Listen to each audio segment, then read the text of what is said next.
Hello दोस्तों, हमारा नाम हिमांशु ब्रह्मनिया है और आपके चैनल का नाम है हिमांशु ब्रह्मनिया स्टडी पॉइंट। तो जैसा आपको पता है कि नदियां चल रही हैं।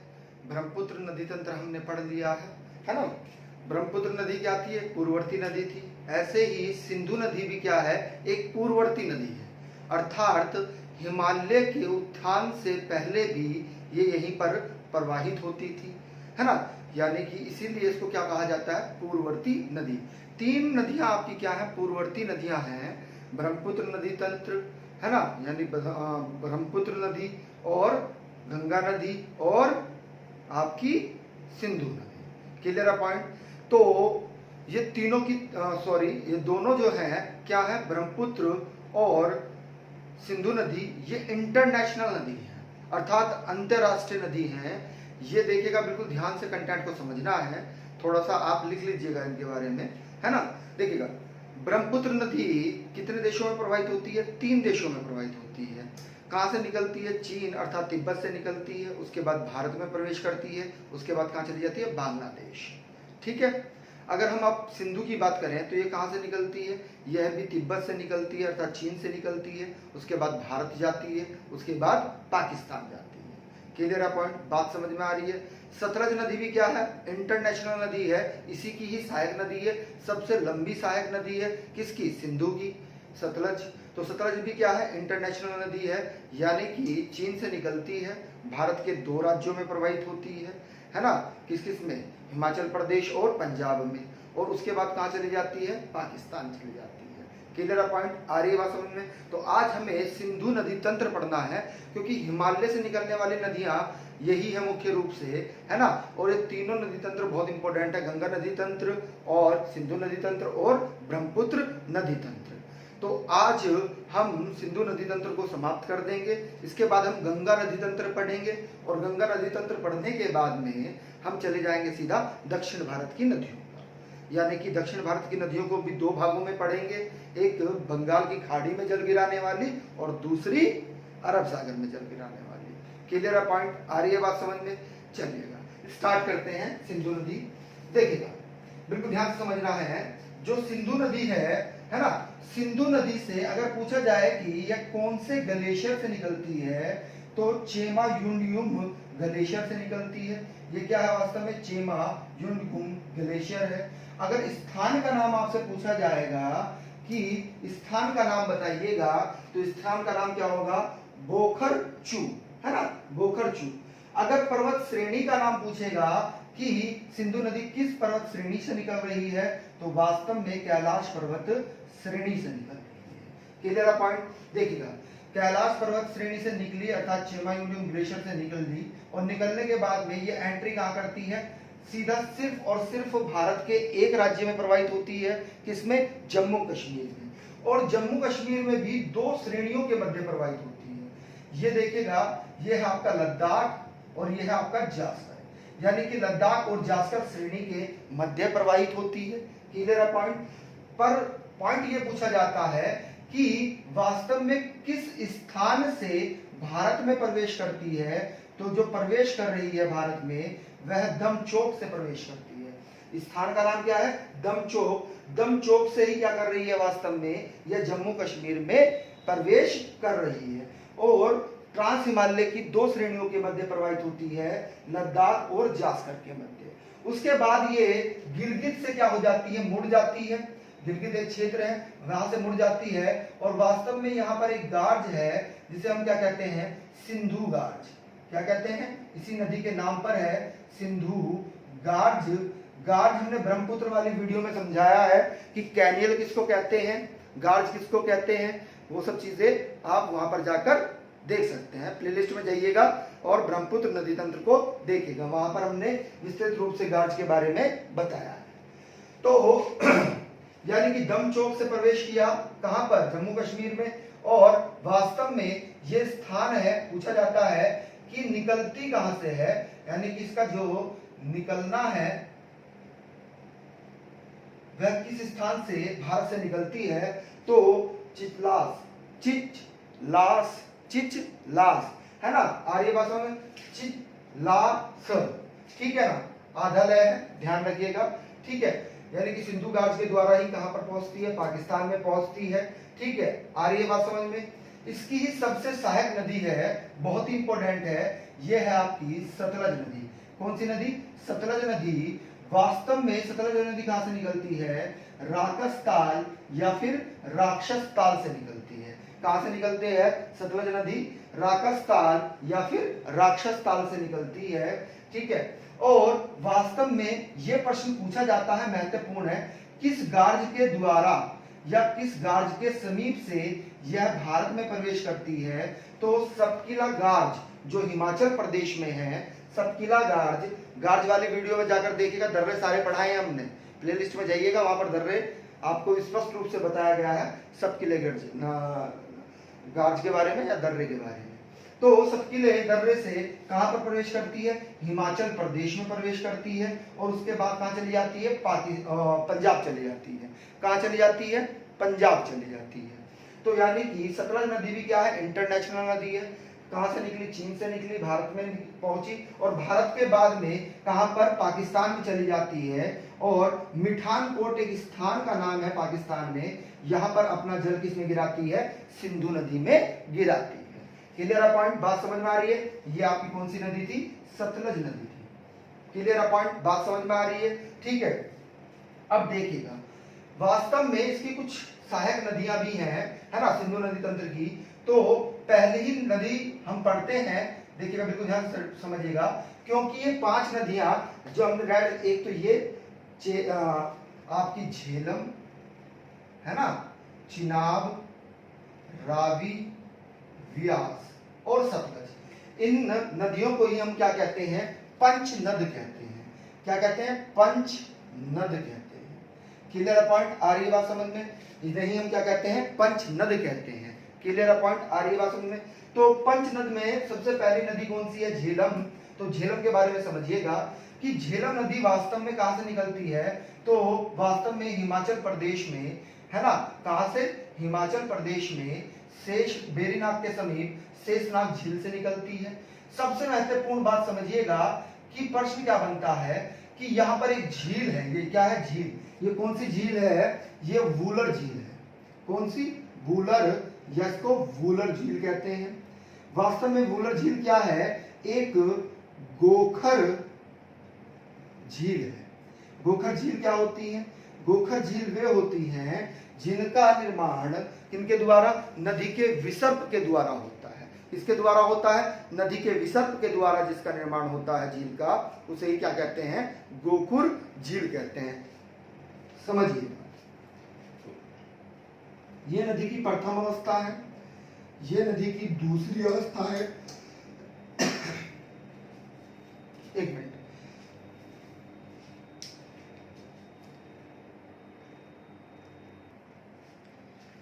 हाँ, तो ये नदी की क्या है? प्रथम अवस्था, ये नदी की द्वितीय अवस्था, और ये नदी की तीसरी अवस्था है ना, तृतीय अवस्था, यानी कि अंतिम अवस्था है।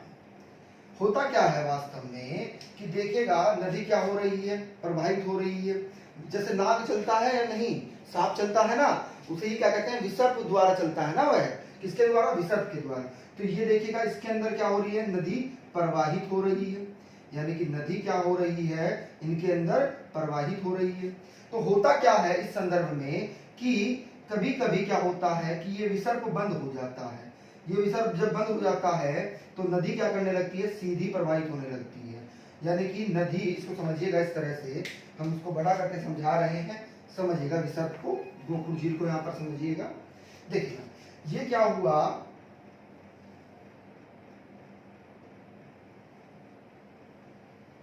ये समझिएगा बिल्कुल ध्यान से।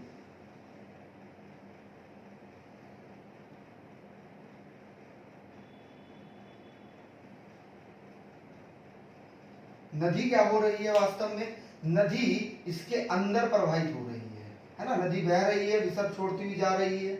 अब होता क्या है इस क्रम में, बिल्कुल ध्यान समझिएगा कि विसर्प बंद हो जाता है। ये विसर्प क्या हो गया? बंद हो गया है। अब नदी सीधी प्रवाहित होने लगी, इसके अंदर से प्रवाहित होकर नहीं जा रही है। अर्थात इसी आकृति को हम क्या कहते हैं? गोखुर झील कहते हैं। यानी कि एक झील का निर्माण हो गया है, इसे ही क्या कहा गया है?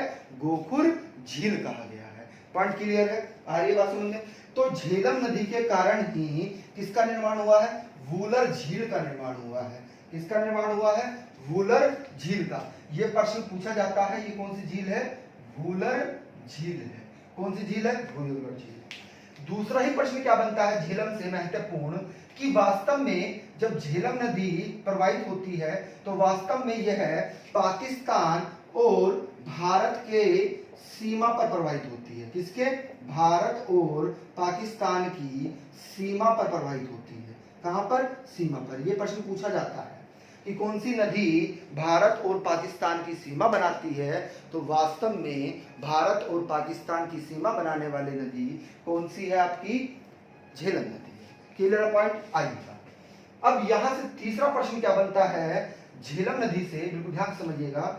एक स्थान है, दो स्थान है, एक है अनंत, बहुत इंपॉर्टेंट है, ध्यान रखिएगा, अनंतनाग, और एक स्थान का नाम है बारामूला। बारामूला। तो अनंतनाग से बारामूला तक ये क्या करती है? वास्तव में ये नौका गम्य करती है। क्या करती है? नौका गम्य करती है। नौका गम्य का मतलब यहाँ पर नाव चलाई जाती है। नौका गम्य यहाँ पर किया जाता है, नाव चलाई जाती है। प्रश्न समझिएगा कैसे पूछा जाएगा। दो प्रश्न बनते हैं कि पर्वतीय क्षेत्र पर विसर्प करने वाली नदी, पर्वतीय क्षेत्र पर विसर्प करने वाली नदी कौन सी है? तो आपका आंसर होगा झेलम नदी, क्योंकि झेलम नदी कहाँ चली गई है? कश्मीर घाटी में प्रवाहित हो रही है। और घाटी क्या होता है? समतल मैदान क्षेत्र होता है ना? है तो पर्वत है, पर्वत के ऊपर ही तो है घाटी बनी हुई, है ना? तो पर्वतीय क्षेत्र में विसर्प करने वाली नदी कौन सी है? झेलम नदी है। अनंतनाग से बारामूला तक नौका गम्य करने वाली झील कौन सी है? झेलम नदी है।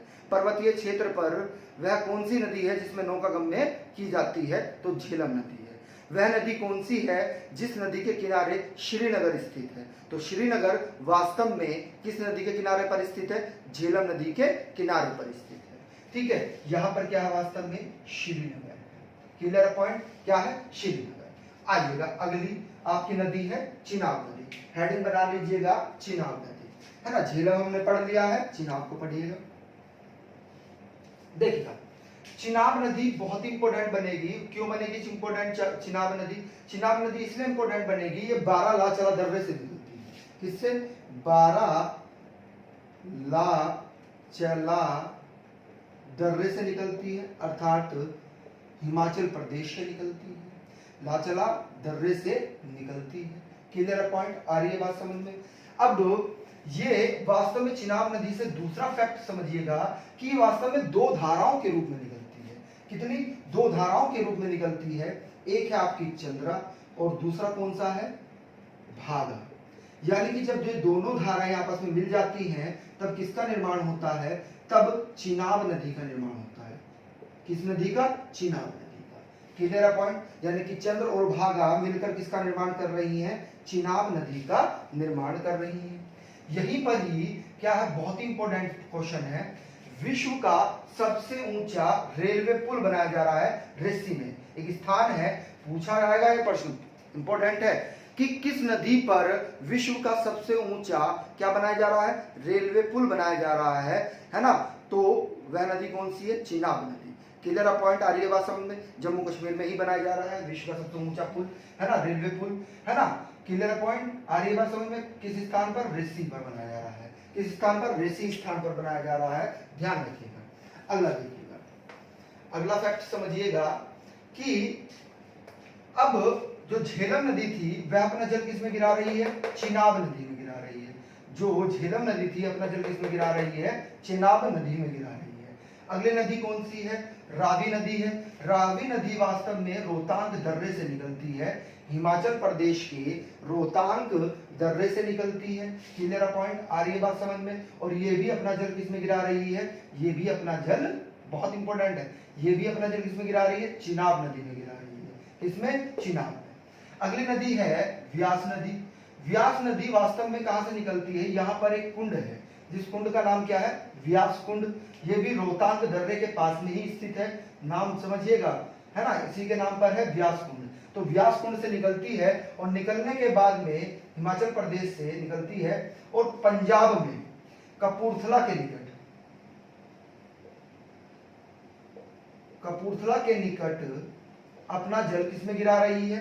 सतलज नदी में गिरा रही है ना। यहीं पर एक बांध बन गया है जिसे क्या कहा गया है? हरि के बैराज बोला गया है। क्या बोला गया है? हरि के बैराज, है ना। आ रही है बात समझ में? प्रश्न ये भी व्यास से बनता है कि पंचनद की वह कौन सी नदी है, पंचनद की वह कौन सी नदी है जो अपना जल यानी कि पाकिस्तान में नहीं प्रवाहित होती, अपना जल भारत में ही रखती है। तो पंचनद की वह नदी कौन सी है? व्यास नदी। ये पाकिस्तान में नहीं जा रही है, कपूरथला के निकट, पंजाब में ही कपूरथला के निकट हरि के बैराज में यानी कि सतलज में अपना पानी गिरा रही है। बांध बना दिया गया है यहाँ पर। Clear point? चलेगा। अगला फैक्ट समझिएगा, बहुत ही इंपॉर्टेंट है, बिल्कुल ध्यान से समझना है। ठीक है, अब देखिएगा, ये इनकी कुछ सहायक नदी है। किसकी? सिंधु की सहायक नदी। बिल्कुल ध्यान समझिएगा। ये है श्योक नदी। श्योक नदी कहां से निकलती है? वास्तव में सियाचिन से निकलती है। कहां से? सियाचिन ग्लेशियर से निकलती है। कहां से? सियाचिन ग्लेशियर से निकल रही है। और इसी की एक सहायक नदी है लुब्रा नदी। कौन सी नदी? लुब्रा नदी। ठीक है, श्योक की ही सहायक नदी कौन सी है? लुब्रा नदी है। क्लियर है पॉइंट? अब आप समझिएगा, ये दाएं तट बाएं तट वाला हम लिखवा देंगे। ये प्रश्न भी पूछ सकते हैं कि दाएं तट पर आकर मिलने वाली नदियां और बाएं तट पर आकर मिलने वाली नदियां, ये भी हम आपको नोट करवा देंगे एक स्थान पर। ठीक है, आगे अब समझिएगा कि लुब्रा नदी घाटी वास्तव में होता क्या है कि सबसे ऊंचाई पर जो हमारी छावनी है, भारतीय छावनी है ना, वह वास्तव में सियाचिन ही है। तो सियाचिन जाने के लिए लुब्रा घाटी का भी प्रयोग करते हैं। जो हमारे आर्मी के क्या है? सैनिक हैं, हमारी जो आर्मी है उसके लुब्रा घाटी से होते हुए ही वह कहाँ जाते हैं? सियाचिन जाते हैं। ठीक है, आर्मी वालों को भैया अगर देख रहे हैं हमारे वीडियो तो उनके लिए जय हिंद, और बहुत ही सम्मानजनक वह कार्य करते हैं जिसके कारण हम अपने घर में बैठकर सुरक्षित रह पाते हैं। बहुत बहुत धन्यवाद सेवा देने के लिए। बहुत चलिए आइएगा, अब अगला पॉइंट समझिएगा बिल्कुल ध्यान से। एक नदी कौन सी है? गिलगित नदी। तो गिलगित नदी भी कहाँ किसकी सहायक नदी है? सिंधु की ही सहायक नदी है। एक नदी है हुंजा नदी। एक कौन सी नदी है? हुंजा नदी है। Clear point? वास्तव में गिलगित नदी कहाँ से निकलती है? सुंदर झील से निकलती है। किससे? सुंदर झील से निकलती है। Clear point? आ रही है बात समझ में? ठीक है, ये बहुत इंपॉर्टेंट बनेगी। सुरु नदी। सुरु नदी वास्तव में प्रश्न ऐसे बनता है सुरु नदी से कि सिंधु नदी की वह कौन सी नदी है जो पश्चिम से पूर्व की ओर प्रवाहित होकर अपना जल सिंधु नदी में गिराती है। तो देखिएगा, आप बिल्कुल ध्यान समझिएगा, यहां से निकली और निकलने के बाद में अपना जल किसमें गिरा रही है? सिंधु नदी में। यानी कि कहां से? पूर्व से पश्चिम से निकली और पूर्व में अपना जल गिरा रही है। और दक्षिण से आकर मिलने वाली नदी भी इसकी यही है। प्रश्न कैसे भी घुमा कर पूछा जाता है। दक्षिण से आकर मिलने वाली नदी कौन सी है? सुरु नदी। याद रखिएगा, इंपोर्टेंट है, पूछी जाती है। ठीक है, आइए यहां पर दो नदियां हैं, देखिएगा बिल्कुल ध्यान से समझिएगा। ये काबुल नदी है। कौन सी नदी है? काबुल नदी। Clear point? बहुत इंपॉर्टेंट है। वास्तव में काबुल नदी जो है वह हिंदकुश पर्वत से निकलती है। किससे? हिंदकुश पर्वत से निकलती है जो अफगानिस्तान में है। कहां पर है? अफगानिस्तान में। हिंदकुश पर्वत से निकलती है। कौन सी नदी है? काबुल नदी है। काबुल नदी से यह महत्वपूर्ण प्रश्न पूछा जाता है, बिल्कुल ध्यान से समझिएगा। इसकी जो लंबाई है वह 700 किलोमीटर है। कितनी है? 700 किलोमीटर है। लेकिन पाकिस्तान में कितनी प्रवाहित होती है और अफगानिस्तान में कितनी प्रवाहित होती है? जब अफगानिस्तान से यह निकलती है तो वास्तव में 560 किलोमीटर ये अपनी लंबाई तय करती है, जबकि 140 किलोमीटर लंबाई अपनी किसमें तय करती है? पाकिस्तान में तय करती है। पॉइंट क्लियर है? बात समझ में आ रही है? ठीक है, चलेगा। अब इसकी भी सहायक नदी है, यानी कि काबुल की भी सहायक नदी है। एक का नाम है कुनार और एक का नाम है स्वाद। स्वाद ज्यादा इंपॉर्टेंट बन जाएगी। क्यों बन जाएगी स्वाद?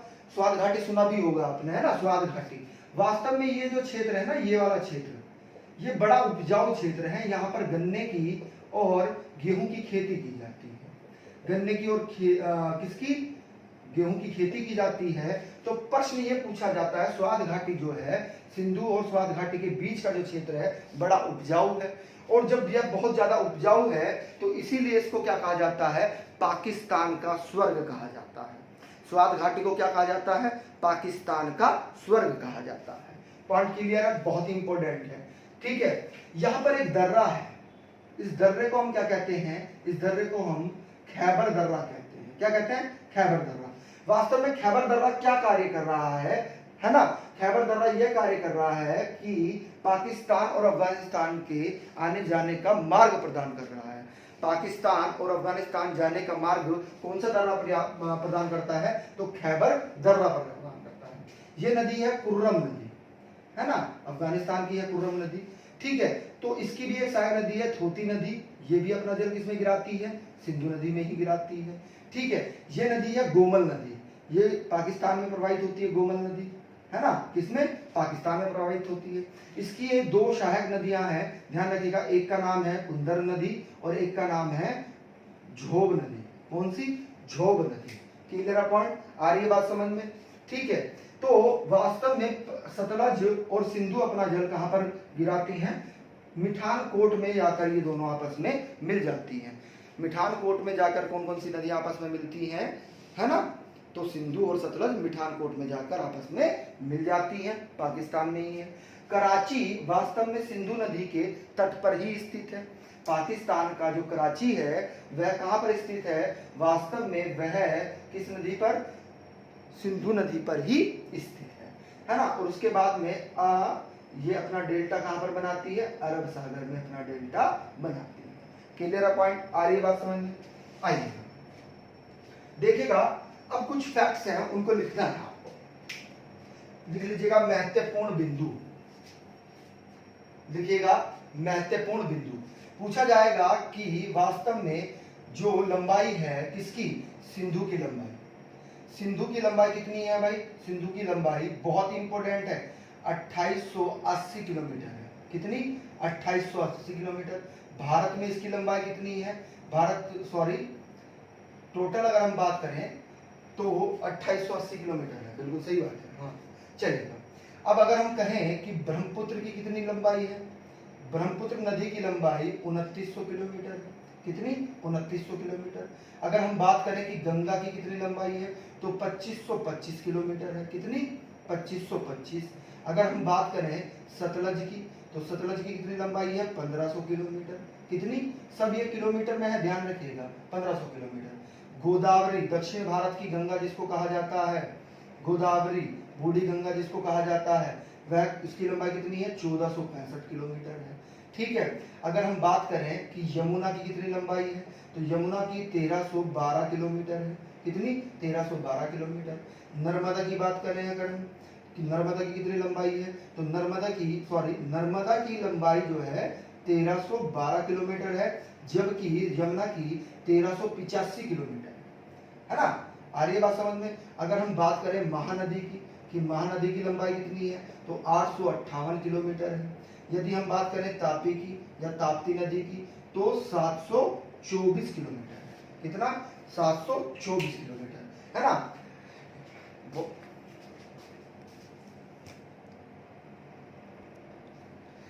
चलिएगा इसको रफ कर देते हैं। आइएगा देखिएगा, अगला फैक्ट समझिएगा, अगला ही फैक्ट बहुत इंपॉर्टेंट है। पूछा जाता है कि सिंधु नदी जल समझौता, ये बहुत ही इंपॉर्टेंट है, पूछा जाता है। ये वास्तव में 1960 में हुआ था क्या इसमें, बिल्कुल ध्यान से समझिएगा कि जो पंचनद की नदियां हैं उनकी मात्रा को बांट दिया गया, यानी कि जो पूर्वी नदियां सहायक नदियां, उनका 80% जल तो कौन लेगा भाई, 80% जल भारत लेगा, जबकि 20% जल कौन लेगा, पाकिस्तान लेगा। अब पूर्वी नदियां कौन कौन सी बनेगी आपकी भाई, आपकी झेलम, चिनाब और रावी, है ना। झेलम, चिनाब और रावी जो है उसका 80% जल कौन प्राप्त करेगा, भारत करेगा, और 20% जल प्राप्त कौन करेगा, पाकिस्तान करेगा। डैम बना सकते हैं, कुछ भी बना रखे हैं, डैम बना रखे हैं, है ना। अब जो पश्चिम की नदियां हैं, पंच नदी की पश्चिम की नदियां जो हैं उनका उल्टा कर दिया है, यानी कि 80% जल प्राप्त कौन करेगा? पाकिस्तान करेगा। कौन करेगा? पाक करेगा। जबकि 20% जल का प्रयोग कौन करेगा? भारत करेगा। कौन करेगा? भारत करेगा। पॉइंट क्लियर है? इसे ही हम क्या कहते हैं? सिंधु जल समझौता कहते हैं। इसे क्या कहते हैं? सिंधु जल समझौता कहते हैं। क्लियर है पॉइंट? आ रही है बात समझ में? चलेगा।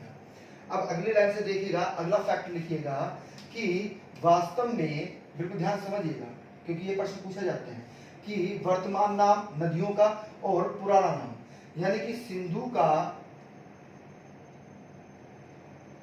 जो पुराना नाम है उसको उसे क्या कहते हैं? पूछा जाता है। ये आपका होमवर्क है, आपको बताना है कि सिंधु का पुराना नाम क्या है। इधर लिख लीजिएगा पुराना नाम, इधर लिख लीजिएगा वर्तमान नाम। वर्तमान नाम। क्लियर है पॉइंट? अब दूसरी की अगर हम बात करें झेलम की, तो झेलम का पुराना नाम क्या था? विशिष्टा था, विशिष्टा। ठीक है। अगर हम बात करें किसका? चिनाब का, कि चिनाब का पुराना नाम क्या था? तो अशनिक, ऐसी निकिनी है ना, पर छोटी की मात्रा है, अशिकनी। ठीक है। प्रोशनी किसका नाम था? बहुत इंपॉर्टेंट है प्रोशनी। प्रोशनी किसको कहते थे? रावी को कहते थे भाई। ठीक है। विपाशा किसको कहते थे? विपाशा। विपाशा व्यास नदी को कहते थे भाई। ठीक है। सतलज को क्या कहते थे? सॉरी इधर लिखना है सतलज। सतलज को क्या कहते थे? तो सुतिध्री कहते थे। क्या कहते थे? सुतिध्री कहते थे। पॉइंट क्लियर है? अब कुछ दोआब क्षेत्र भी है। क्या है? अब कुछ दोआब क्षेत्र भी हैं, उनके बारे में भी आप लिख लीजिएगा। देखिएगा, अगर हम दोआब क्षेत्र की बात करें तो इन नदी तंत्रों के, यानी कि जो पंच नद हैं, इनके दोआब क्षेत्र में भी प्रश्न बनता है। बिल्कुल ध्यान से समझिएगा कि पूछा जाएगा चिनाब व झेलम के दोआब क्षेत्र को क्या कहा जाता है? दोआब। दोआब क्षेत्र क्या होता है? दो नदियों के बीच का क्षेत्र। दो नदियों के बीच का क्षेत्र जो उपजाऊ होता है उसे क्या कहा जाता है? दोआब। तो चिनाब झेलम दोआब को क्या कहा जाता है? नाम पूछा जाता है तो चेज कहते हैं। क्या कहते हैं? चेज। अगर हम बात करें कि रावी और चिनाब, रावी और चिनाब के दोआब क्षेत्र को क्या कहते हैं? तो रेचना कहते हैं। क्या कहते हैं? रेचना। अगर हम बात करें कि व्यास और रावी के दोआब क्षेत्र को क्या कहते हैं? तो इसे हम बारी कहते हैं। क्या कहते हैं? बारी दोआब क्षेत्र। आपसे अगर पूछा जाए कि व्यास व सतलज के दोआब क्षेत्र को क्या कहते हैं? तो इसे हम विस्ता, विस्ता। ठीक है। क्या कहते हैं? विस्ता कहते हैं। तो ये बहुत ही महत्वपूर्ण प्रश्न थे जो परीक्षाओं में बार बार पूछे जाते हैं। क्लियर है पॉइंट? एक चीज और लिख लीजिएगा, ये भी पूछा जाता है जो श्योक है, श्योक के बारे में एक पॉइंट और लिख लीजिएगा। श्योक नदी को ही क्या कहते हैं? वास्तव में समझिएगा बिल्कुल ध्यान से। इसे ही सिया चीन की जीभ भी कहते हैं। क्या कहते हैं? सियाचीन की जीभ भी किस नदी को कहा जाता है? श्योक नदी को कहा जाता है। किस नदी को? श्योक नदी को कहा जाता है। क्लियर है पॉइंट? देखिएगा, अगर लेक्चर आपको अच्छा लगा तो इसे लाइक करिएगा। जो नए व्यूअर्स हैं जिन्होंने हमारे चैनल को सब्सक्राइब नहीं किया है वो हमारे चैनल को सब्सक्राइब कर ले और बेल आइकन ऑन कर ले, और भैया शेयर करना ना भूलिएगा। ठीक है? आ रही है बात समझ में? अगली वीडियो में आपको हम ब्रह्मपुत्र नदी तंत्र पढ़ा चुके हैं, है ना, और सिंधु नदी तंत्र पढ़ा चुके हैं। एक नदी तंत्र और बच गया है हिमालय वाला, है ना, उत्तर भारत की नदियों में गंगा नदी तंत्र। तो वो भी हम आपको नेक्स्ट वीडियो में आपको लेक्चर में सारी सब चीजें समझा देंगे। क्लियर है पॉइंट? तो अब हम विराम चाहते हैं। Thank you very much.